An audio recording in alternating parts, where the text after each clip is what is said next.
Dear viewers, Assalamu alaikum wa rahmatullahi wa barakatuhu. Peace be upon you. Thank you for joining us in tonight's Open Dialogue, the weekly discussion program live at Ahlebait Television. The discussion for today is titled Speaking Up is Courage. Let me share some statistics with you. In 2021, there were 5,583 suicides registered in England and Wales. Around 3/4 of the suicides were males. Suicide is the largest cause of death for men under 50, and higher rates of suicide are also found in minority communities, including war veterans and those with low income. Less well-off middle-aged men are particularly likely to die by suicide. So the question to ask here is, what are the challenges faced by men, and in particular Muslim men, in today's day and age? And also, how do Muslim men perceive themselves and how they are perceived by society and by others around them? And how does this impact their mental well-being?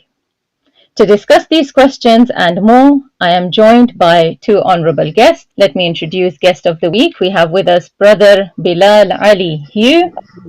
Brother Ali Hugh is a psychotherapist and a relationship coach with over 15 years of experience of working in the fields of mental health and psychological well-being. Assalamu alaikum, Brother Bilal, and nice to have you back on the program. Wa alaikum salam, and always a pleasure, Sister Zainab. Thank you for being with us. Thank you.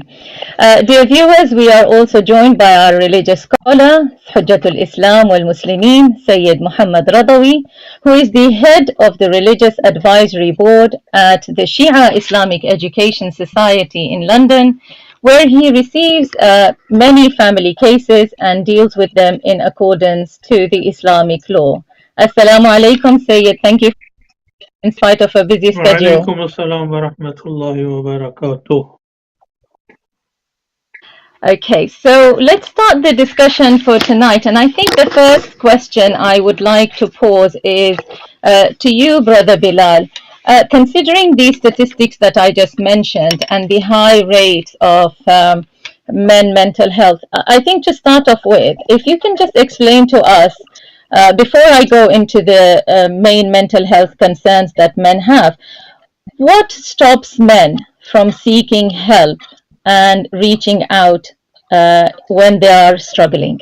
We will go through the struggles that men face, but what is it that stops them from reaching out? Bismillahirrahmanirrahim. So to my understanding, working in the field, interacting with peers who are mental health professionals, counselors, psychiatrists, psychotherapists, etc., it would appear that the common denominator in there is research that does establish this point, but even anecdotally, just in conversation, it would seem that it's very much related to old-fashioned, and I don't use that in a negative sense, I should say old-fashioned as in traditional gender roles. However, society has changed from the agrarian age when we relied on the land, and it's changed from the time of the nuclear family in the industrial age, and we've moved into a knowledge-based society where manpower and muscle still is the foundation of making the system run. It still takes men to go out on poles hundreds of feet in the air to keep our internet working or electricity working, or men going under the ground working in sewage systems where you have rats as big as dogs. It still takes that, but that isn't celebrated anymore. It's the era of information. And so there's a crossroads of traditional values, modern values, feminist expectations, education for all. So there's a whole set of things in the mix. But somewhere, men, particularly young men, haven't, in many pockets, haven't caught up to adjust to this new environment and how they are necessarily seen. So in short, I would say that gender roles play a strong part. A man is supposed to be seen as himself, or we are educated and socialized to see ourselves as strong from young boys, that we must be strong. But maybe the definition of what strength is needs to be a little bit more sophisticated. And I hope that we could talk about that a little bit more later in terms of the dimensions of strength. But yeah, in a nutshell, gender roles may play a strong part. Is it seen as soft? Is it seen as effeminate? Is it seen as questionable for you to open up emotionally or to acknowledge that you're experiencing mental health or you're not coping well? Some people find that extremely difficult, fills them with self-doubt, and so they shut down.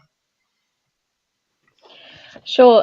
Sayed, picking up from the points that Brother Bilal made, how these reassigning of gender roles or the false ideas of feminism and equality, which in reality we see they don't really exist. And if we just look at the pay gaps between men and women doing the same roles, it speaks volumes about this notion of equality that's being promoted in the West. What does it, how, and all these notions actually create resentment in everybody's minds about their traditional roles, which Brother I mentioned in his answer. How do all of these ideas impact the modern Muslim man, and how do they increase in his struggles, you think? Yeah, first of all, the volume from your side is very low. I have to really concentrate on you and brother to listen to. If the studio could increase the volume a bit so I could hear properly. Well, in Quran, Allah subhanahu wa ta'ala says, الرجال قوامون على النساء. For many years, including Muslim women, they struggled, especially the feminist type of women, struggled against this verse of Holy Quran without realizing that Qawwam does not mean just leader. Qawwam means a responsible person. I have, in recent years, I have met many female scholars and ladies who were very active feminists, and then they have decided to change their position after being in the position of what Allah subhanahu wa ta'ala has put men in that position. After being in that position, they have realized that it's a big responsibility to be a qawwam. And Allah subhanahu wa ta'ala very rightly designed the body of a male and a female differently and gave different responsibility to each of us. The men who are in this position of being qawwam go through many difficulties, many problems, and I personally have listened to many cases where men have suffered in silence. And the only reason why they suffer in silence, because whether they like it or not, their nature is to be qawwam. Qawwam means responsible. And when the burden of responsibilities increase, a lady would probably cry and complain to others and even shout back at her husband, or if she has a circle of friends, go and express her anger and feeling to others. But there are many men who just suffer in silence and they don't disclose. And I have noticed recently that some great scholars could not put up in this position and ended up taking their lives. Although this is a big test for everyone to go through the difficulties and problems. I mean, recently there was a very famous person in Pakistan who who was a TV figure and well-known scholar, and he was presented as a very favorable religious person in the society.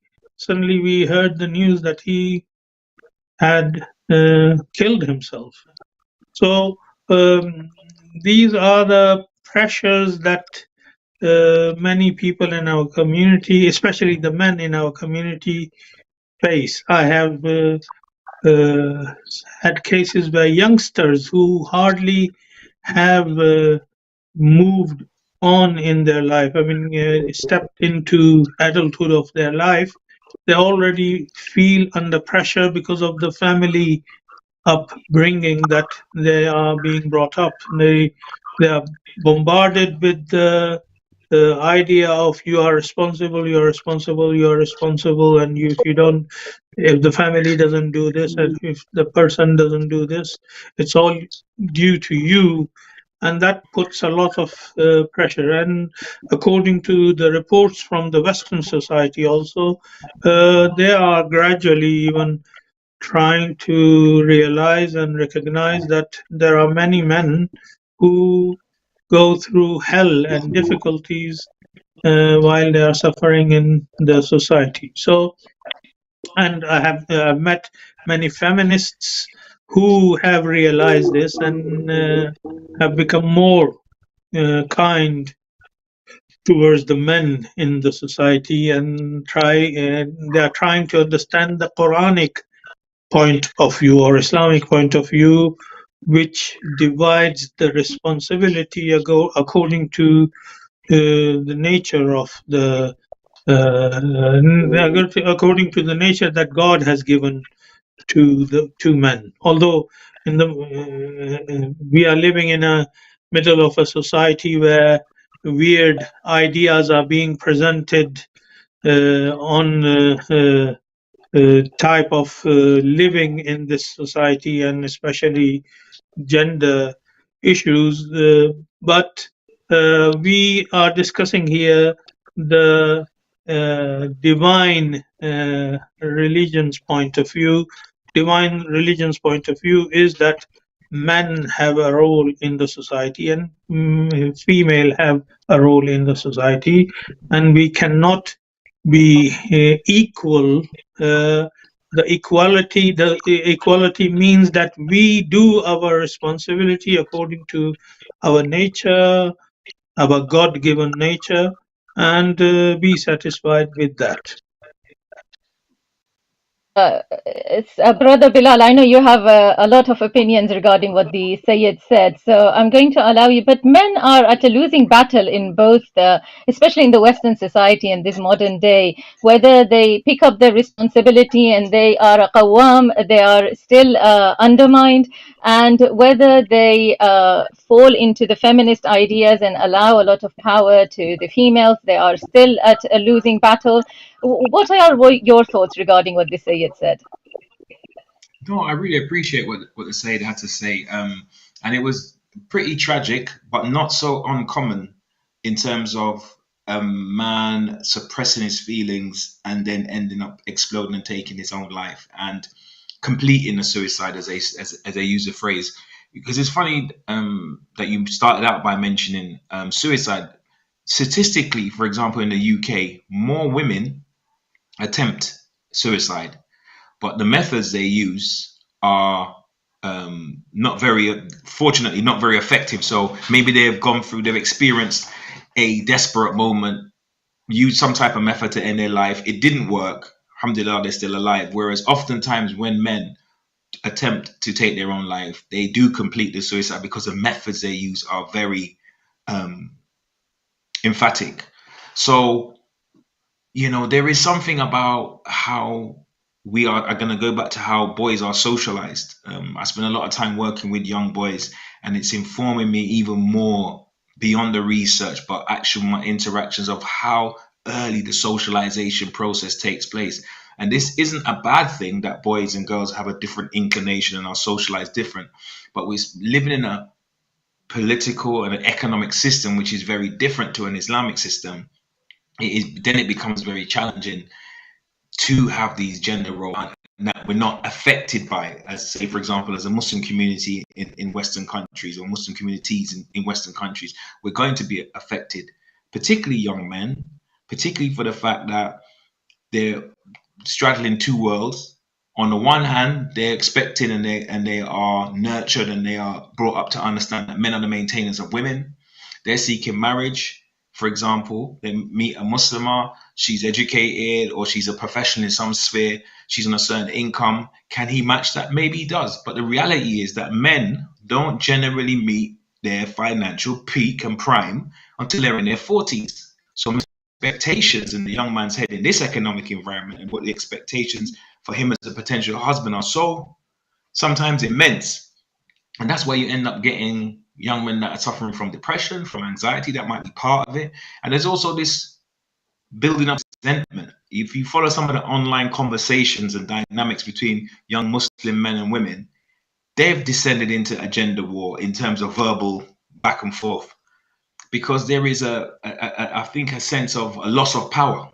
And when men are disempowered, they can become very bitter or very resentful, and that can bring out another side as well. So, and that's not good for mental health. Resentment is not from Allah. It's not healthy. It's not part of our deen. You know, people have something, they have more than you, and we say, you know, Allah gives to whom He pleases, and you just work hard and stay in your lane. But when you're in a society where your other people's success is blasted all over the internet, even if it's airbrushed, even if it's fake, it does affect the psychology if you're not taking care of your own business, as they say. The slogan, mind your own business, but literally, you know, might attend to what is in your life and what you need, your challenges. So that's what comes to mind as I was listening to the Sayyid speak. Very valid points. Sayyid, I want to pick up from this and ask you that, you know, in today's age, like Brother Bilal said, men have to fulfill a lot of demands that are placed on them. And when men are not able to fulfill, for example, the luxuries that are dictated by today's materialistic society, what impact does these struggles and the resentment of the women have towards the mental health of men? As you see it, you deal with many family cases. How do you see men struggling with this issue in particular? Well, I mean, unfortunately, we live in a society which is designed for encourage people to become consumers, and the way the world has developed, including Muslim world, I mean, it is now kind of impossible to survive with one breadwinner in the family. Even in Muslim countries, in big cities like Tehran or Karachi or Bombay or Baghdad or Cairo or any big city in the world, whether Muslim or non-Muslim, if you want to live a decent life, you need to have more than one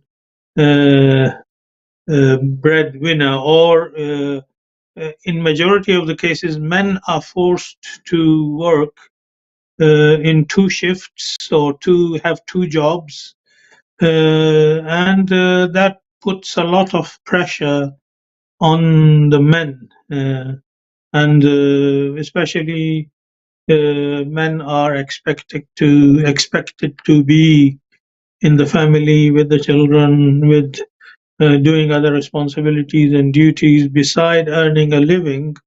But the way the life is, in majority of the cases, men are going for two jobs or working extra hours, they become extremely tired and exhausted, and they don't have time to pay attention to wife and children, and that causes more problems in the society and in the families. And the reason of many broken families is that as well. And there are other families where husband and wife both earn a living, and half of the earning is gone towards maybe rent and bills, and other half is gone for other important responsibilities of the daily life. So what Islam teaches us, that we have to divide the time. First of all, in ideal society, we would have a society where people would not be forced to work the way they are forced to work like nowadays. Nowadays, what they are aiming is to make the rich richer and make the poor work harder for the rich, and which increases the demand, and people even go for the higher loans, and of course in this society they have to pay interests, and the result is problems in family, problems in society, and children are not brought up properly in the way they should be brought up. So, as a society, those who are responsible for nurturing the society, they should think of a program that people don't need to work harder and earn enough living, where they could pay more attention to family and other issues. I was told that in some parts of Europe, they have actually gone for 4-day work, and they are giving more holidays to the people who work, and that is very beneficial. Even in UK, I was told there are some Muslim brothers who work in some companies where they only go to work for 4 days, and out of 4 days, they only have to attend the workplace once a week, and 3 days a week they work from home. So they can bring up healthier and better families in future if we go in that direction. I'm sure extremism is not good in any direction. Flexibility should always be there. So in the cases of emergency, the society does not collapse. If there is no flexibility, the in emergencies, the societies when they face the difficulties, they are not able to cope anymore. So, Brother Bilal, what are the common issues and the common mental health concerns that men face other than what we have discussed so far? One of the other things that's seldom actually discussed, especially in programs like this, is the difficulties, relationship difficulties that actually men go through, particularly, for example, when it's females' hormonal changes and physical changes, like the time of menopause, for example. Sayed mentioned poverty, but these things also put a lot of pressure on men's mental health. And I'm just wondering, as a professional, how do you see men cope with these kind of changes in their relationships? And what advice do you give them in order to cope?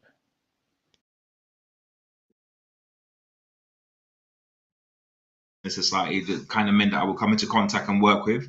But most common, regardless of religious background, ethnicity, class, whatever the case may be, anxiety, really being worried about um, the uncertainty of the future. Although we don't know what's going to happen, but as human beings, we like to at least have the idea that we have a certain stability in mind. Um, so anxiety and fear of future events can really affect men's mental health, and also depression, regret, remorse, and mulling over the past and regurgitating the past, and um, yeah, living in a state of hopelessness and helplessness if they're going through a trial. So depression, so anxiety and depression are the most common. I guess when working with Muslims, I tend to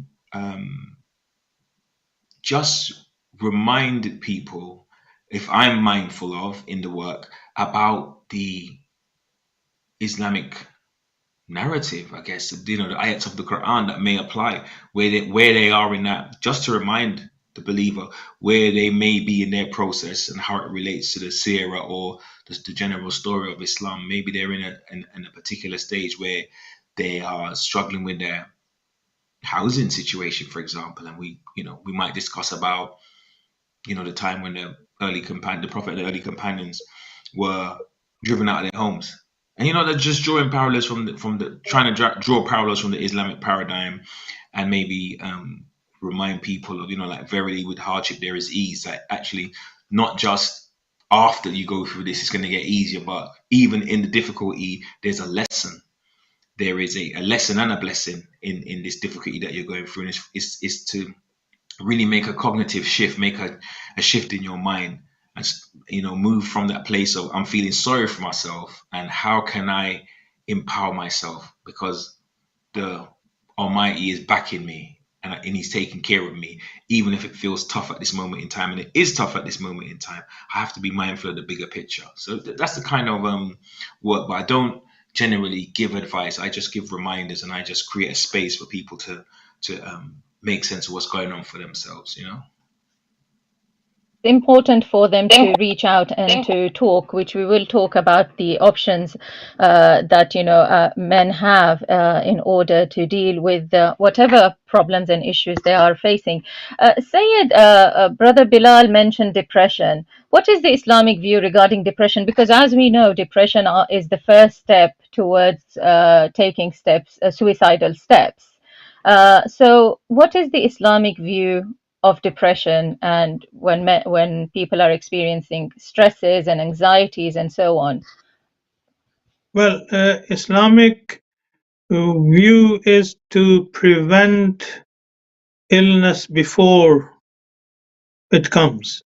We have to live a lifestyle that prevents us from getting into the direction of depression. Once someone has become depressed, then the advice is to follow the advice of the professionals, and the professional come in, and this is what happens with my client. People who have already entered this phase of depression, I usually refer them to the professionals. So they are dealt with, they should go through counseling and psychotherapy, and if in some cases medication is needed, they should go through that. And then the religious help is available. But what Islam teaches us, that from the early stages of our life, we should build our family in a way that gives confidence to our children. We should not humiliate them, we should not belittle them, we should not discourage them. This is what Allah subhanahu wa ta'ala in Holy Quran says, that I have created you, O believers, to be above everyone else. It doesn't mean Islam is teaching us arrogance. No, Islam is teaching that superiority is with those who are more pious and have piety. If we build our character like that, and then we build our children and family with this way of thinking, to make them trust Allah subhanahu wa ta'ala, make them satisfied with what we have, and we should teach them what Imam Ali ibn Abi Talib alayhi salatu wasalam used to say, that this dunya, this world, is made of 2 days. One day is in your favor and one day is against you. In both circumstances, we should not become depressed. We should be firm and face the world. In this world, nobody can forever be happy and satisfied, and nobody can forever be oppressed and dissatisfied. So we have to be prepared and ready to face all kind of difficulties and problems, and this can only be possible if our faith and iman and aqidah and belief is strong on Allah subhanahu wa ta'ala, if we believe that Allah did not create us to live in this world forever, and whatever is in my hand is due to the blessings of Allah subhanahu wa ta'ala, I will do my best. Whatever I achieve, I will be satisfied with that, and not become greedy, and not become jealous of others.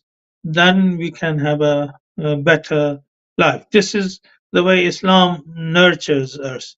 But of course, we cannot deny that there are people who cannot be just helped and cured and treated by religious advice. They have to be referred to professionals, and that's why I usually encourage that we need our youngsters to become professionals in these fields. So with the Islamic background, like Brother Philip, mashallah, is doing great work, and he has helped, because I personally refer cases to him, and I know that he has helped many families and many youngsters in our community. I mean, and with the help of this social media, our help is international now.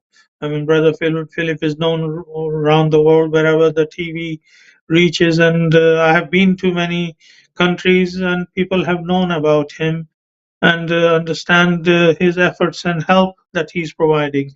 So the society, Allah subhanahu wa ta'ala has made a social being. We all depend on each other.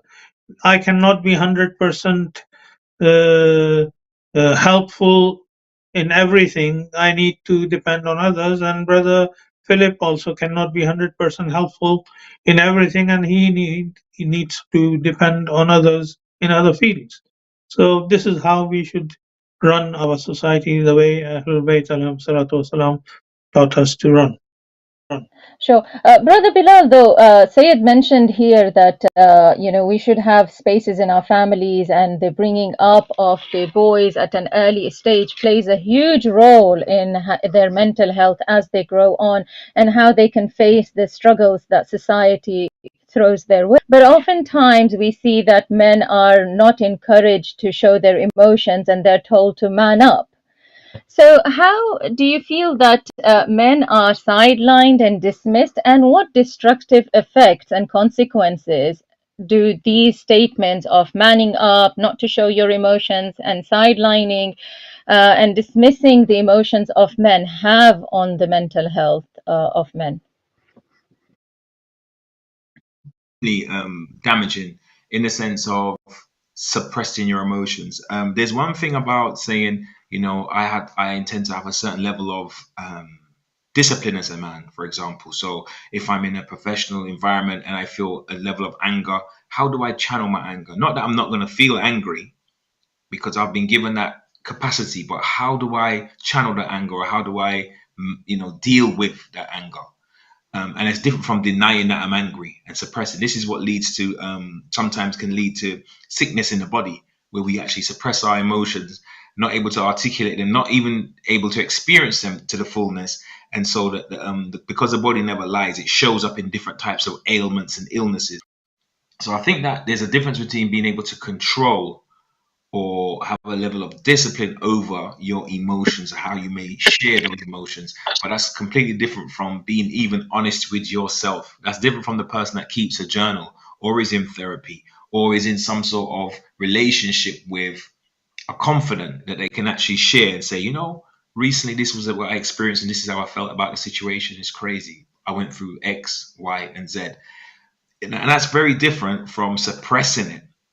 And this numbness will oftentimes, when working with men, you can, or even my own experience of working with young boys, sometimes they're not even able to articulate how they feel currently. There's a inability to sort of punch the right code in and get something come up on the screen, using the metaphorically speaking, to say, actually, this is where I am right now, because of that societal expectation of to control it, to keep it down, to push it down. So there's a lot of numbness, and outside of the Muslim community, and maybe in some in some parts of the Muslim community, you have men trying to manage their emotions with illicit drugs and alcohol, astaghfirullah, or even the use of illicit images that sometimes men have been known to get, women too, but men are known to get addicted to. And people think it's all about the illicit images, but sometimes you find if you work with anybody with those addictions,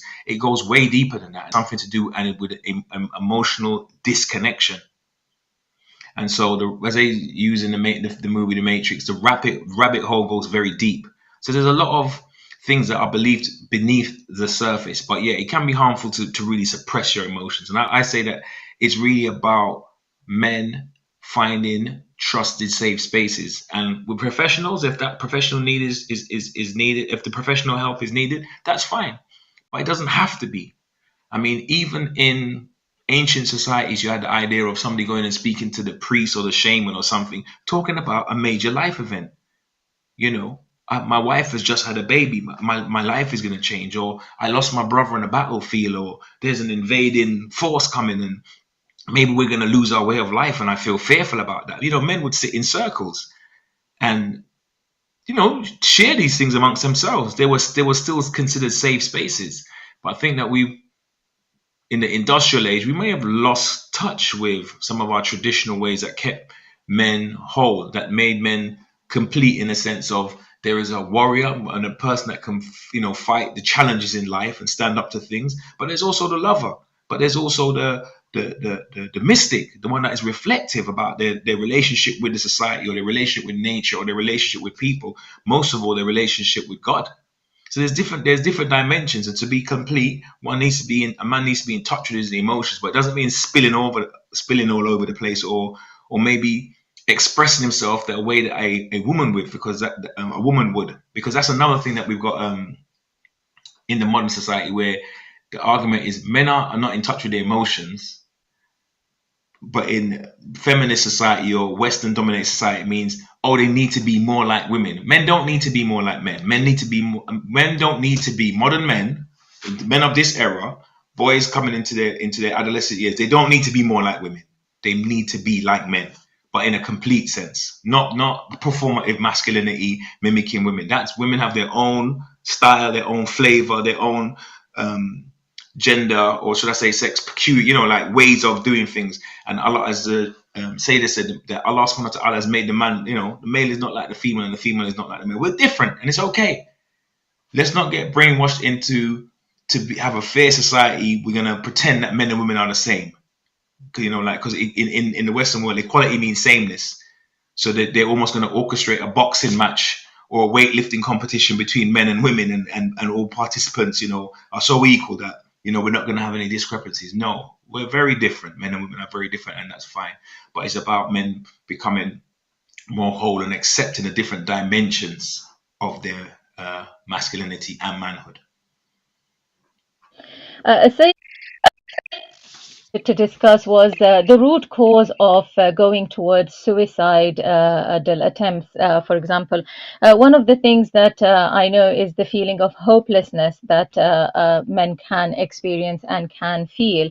How do we work on preventing men going down this path, and how can men rebuild their lives without this feeling of hopelessness that causes them to reach the brink? Recently, I received a call, not from one, but several people, and they were, especially after looking at the events around the world, there are many people who call and they say they feel depressed, they feel down, they feel kind of neglected as a human being, and especially as Muslim human being. So people are going through lots of problem and difficulties, so they call. So my advice to them, first of all, if they had reached to a point that they need professional help, I usually refer them to the professionals. Otherwise, I encourage them to try to understand the meaning and verses and phrases that our elder generation in the past used to repeat in their daily life, like grandmothers and grandfathers, whenever we went out with them. Little thing happened, little incident took place, or accident happened. They used to repeat these phrases, and not only just repeat it. They used to explain that accidents are part of life, problems are part of life, and you should believe in the power of Allah subhanahu wa ta'ala, like repeating La hawla wa la quwwata illa billahi al-aliyyil azim.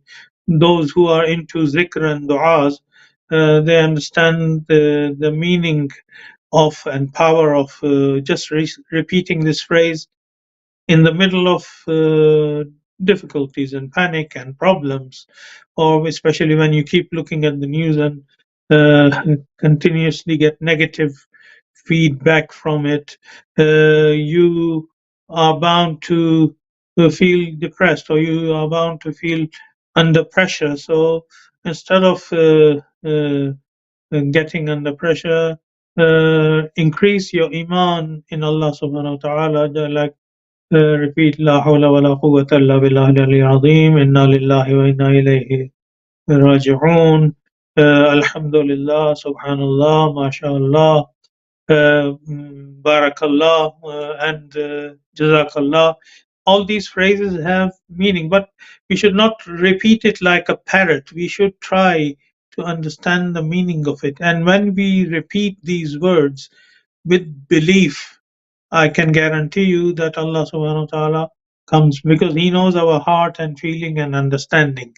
And when He realizes this person has just not said La hawla wa la quwwata illa billahi al-aliyyil azim like a parrot, and he has sincerely said it, and there is a promise, Udu'uni astajib lakum, call me and I will answer you.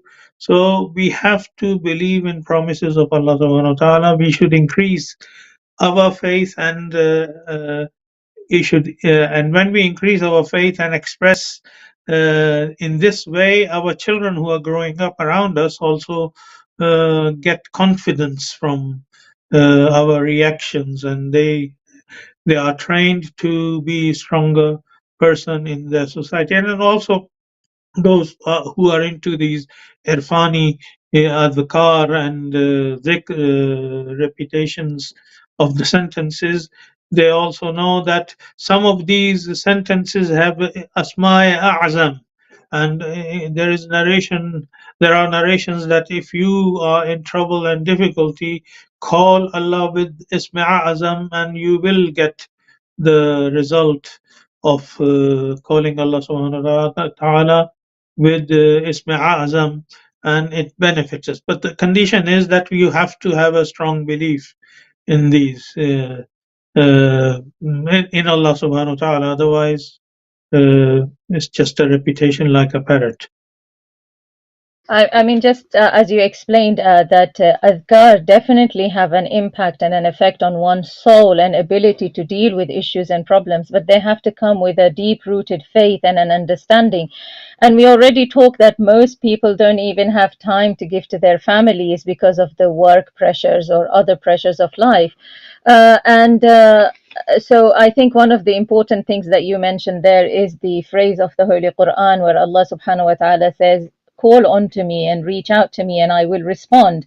So even in those situations, in dire situations where we feel all doors are closed, just having a simple conversation with Allah subhanahu wa ta'ala in your heart, and Allah will open up doors for people. But Brother Bilal, you mentioned that for men, it's quite easy to reach out to harmful coping mechanisms and methods such as drugs, alcohol, or pornography. Surely, when somebody's experiencing problems and they go down this path, it's going to make matters even worse. It's not going to solve their problem. Oh, it isn't. It isn't. Most definitely not. But sometimes when people reach a state of despair, they become forgetful. One of the best things that we can practice, and that's why I spoke about this obsession with the future, worrying about the future when the future doesn't exist. The only thing that exists right now is the present time. The past is gone. You can't go back to the past, and the future isn't here. And it's never going to come. We're always going to be living in the present, and so it's very much about being mindful. It's very much about being grateful, but practicing things like the Sayyid said, to increase your iman takes work. So it's not just I'd like to be more of a mindful believer. I'd like to become a better Muslim, but it means making constructed effort, learning the ayah, learning the states of the nafs. Making the extra prayers, making the extra fast. The prescriptions are there. So it's one thing of getting a teacher or getting the information in the era that we live in with social media. There's so much stuff available online. Nothing like having a teacher in person, because as I had one sheikh say, to light a candle, you need like another candle to touch that candle. So yes, a teacher in person is ultimately the best. You learn from their clerk, you learn from so many unspoken things.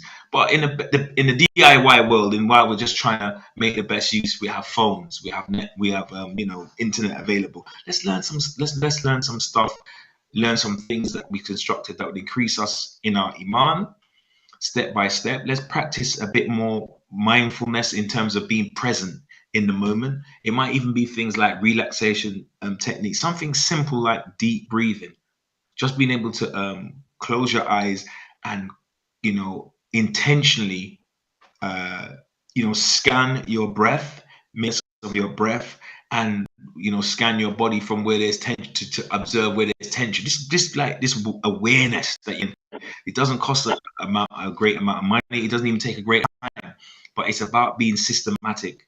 It's like when I work with the young people, with these young men, and I talk about teaching them different values like self-determination. We might be unmotivated at a particular time, or our motivation may be low. But the thing is that these are practices. They're things that you can do, and you can move from one state of, scoring 4 out of 10 out of my motivation. It can move to 8. We're not static as human beings. We can add on. We can build. We can grow. And to a certain degree, there's things that are written, but there's so much greatness in the idea of having free will. Imagine a creator that will give you a certain amount of free will, that you have a certain amount of power, or you're empowered to shape your own destiny to a degree. So we have to, start to wake up and come alive, and we can create to a large degree the kind of self that we want to, and the type of life that we want to live. Not necessarily just materially, because we know that people are motivated to, in the Western world or in the modern world, everything is so material. So we're inspired to chase material things, and that's supposed to register how successful we are. But we could be successful in our soul.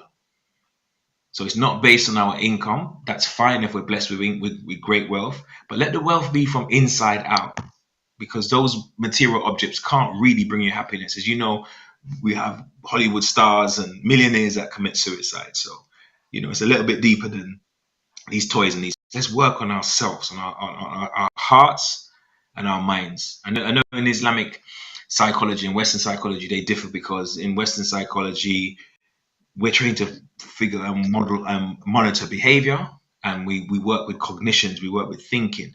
But the Islamic psychologist, or the Arafani, works with the heart, the states of the heart. So let's work on our hearts and work on our minds as well. Syed, how do you get men to open up? Brother Bilal, I will come back to you. We're in the last 10 minutes of our program, and ask you about the interventions and the talking therapies that are available out there. But Syed, how can we get men to open up? Like Brother Bilal said, before, in traditional times, there used to be safe spaces, there were men's shed.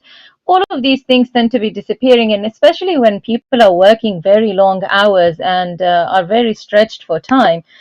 How do we get men to open up and to speak? Normally, I tell you from my experience, for example, the men in my family, if I speak to them and I ask them how they are, or if they have a problem, yes, I'm okay, I'm fine, and it's a shutdown. How can people help who are around men? How can men be helped by their families? Well, there is a narration which teaches us that a man is recognized with the circle of his friend. So, first of all, the upbringing of the man should be, as a boy in the family, he was brought up positive, and if he was not lucky from that point of view, uh, every adult is responsible for their own actions. We should learn lessons from the mistakes our elders did and try to bring up our family in a better and proper manner. For example, recently I received a clip. Muhajjaba lady was defending Islam and Muslims' rights around the world, and she was extremely angry about what is happening to some Muslim sisters and brothers around the world. But the language she was using was same westernized language, which maybe she thought she is speaking the language of the people where she lives. But this does not bring positivity in our society. For example, she was, as a Muhajjaba lady, was depending on F word every second, in every almost second sentence, or using the swear words and things. If she is speaking like this in front of her children at home, so you can imagine there will be no blessing of Azkar, and as I mentioned earlier, names of Allah subhanahu wa ta'ala, names, repeating the names of Allah subhanahu wa ta'ala, showing your trust and iman and faith in Allah subhanahu wa ta'ala, brings up those children being brought up under your protection as positive and well-behaved Muslims as well. And especially if the boys are being brought up in that kind of family, when they grow out, they grow into adulthood and become responsible in the society, because they have heard the wrong kind of language, even as a Muslim at home. Uh, they will not bring the blessing. As I mentioned, the words of Allah, phrases of Quran, and the words repeated by Ahlebait wasalam bring blessings to the environment of family. And when you continuously repeat these swear words, which non-Muslims use, I shouldn't say just non-Muslims, even unfortunately in Muslim countries, it has become a fashion to use a swear word, otherwise you don't feel part of the society. So that has to be removed. That creates negative environment around us and removes the blessings of Allah subhanahu wa ta'ala. There is a narration, when a swear word is used in the family, the blessings and angels move away from that house, because there is negativity in that environment. So we have to change our lifestyle. We have to nurture, first of all, ourselves, and then the family and members and children and others, so they transmit the positivity with the blessings of Allah subhanahu wa ta'ala. Language plays a huge role in the mental health of anybody, especially when the children are struggling in their study or other things in life. The language between spouses plays a huge and an important role in the mental well-being of our family members. Brother Bilal, what are the professional interventions available for anybody who is struggling, feeling under the weather, under so much pressures and concerns, and they're unable to express themselves to their family? How can they? How do we make them decide, first of all, to reach out? And also, what are the interventions that are available to help? I guess reaching out is a matter of choice, but we encourage not to suffer in silence, not to suffer alone. Any brother anywhere in the world, or in fact, any person that's watching this, if you really feel like you're struggling, then you should find somebody you can trust, somebody that you can talk to, somebody that you can reach out to. And we're pretty fortunate, we're pretty blessed, because we have mainstream organizers. We have the masjid. You can be first port of call. Most sheikhs, most sayyids, most people that lead prayers and have congregations, they will always know professionals, so they're qualified to speak to the individual themselves as clerics, but also they may feel, okay, this person's issues might need referring on to specialists in the mental health field. You know, you got counselors, you got psychotherapists, you got psychologists. Very much similar in a sense, it's talking therapy, but they use different methods to help the individual. There is also even just national organizations like the Samaritans, where you can just phone or even text a number and correspond with somebody just to release what it is that you might be carrying. And there is so much help available, so much help available. Suffer in silence. What is talking therapy, and what is the difference between talking therapy and counseling, Brother Bilal? A talking therapy is a pretty much a bit of a modern generic term, but it includes sort of counseling, psychotherapy, and psychology. So these are just different qualifications that a professional may earn, and different slightly nuanced models of getting to the same destination. But it's very much about an individual talking about and explaining what's going on for them, and the professional helping them to sometimes reflect what they're hearing, what they're observing. And there's even something called body psychotherapy, where specialists are trained to making it sort of help the client to analyze what's going on for them at a physical level, because that will tell a story also. So there's so many different methods. But what one thing I want to impress is that it's not advice. Some Muslims have fear of speaking to counselors because they feel, okay, if it's a non-Muslim counselor, they're going to encourage me to, you know, do haram or something like that. But that the role of the therapist is to understand and create a space for their client, for the person they work with. It's not to advise them and instruct them on what they, instruct them on what they should be doing and shouldn't be doing. You set your own goals, you set the outcome that you want, and the therapist walks with you and helps you to arrive at that destination using some of their skills and techniques. Sure. We are reaching the end of the program. So, Sayed, I would like you to make your concluding remark regarding today's topic, speaking up is courage, to the viewers, please. I repeat again that we should live our lifestyle in a way that brings blessings of Allah subhanahu wa ta'ala in our daily life continuously. We should avoid any kind of action, words, and phrases that creates distance between blessings of Allah subhanahu wa ta'ala and us. And part of the problem of our society is that we are, even as a Muslim, not behaving not behaving properly. That increases the blessings of Allah subhanahu wa ta'ala around us. So we need to be positive, and we need to use right language, and using the right language and remembering Allah subhanahu wa ta'ala gives us control with the blessings of Allah subhanahu wa ta'ala to behave properly and bring up our family properly. I mean, life is never going to be free of challenges and issues and problems, but like you said, how we perceive those challenges and issues.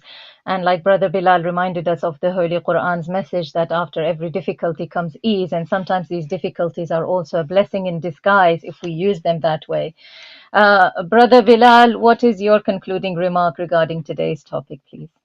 My concluding remark is the ultimate reframing of a negative situation is Allah tests those He loves. I can't add anything more than that. Perfect. On that note, I'd like to thank you both. Thank you so much for being with us, Brother Bilal. Thank you, Sayed, for giving us your time. I will inshallah see you again next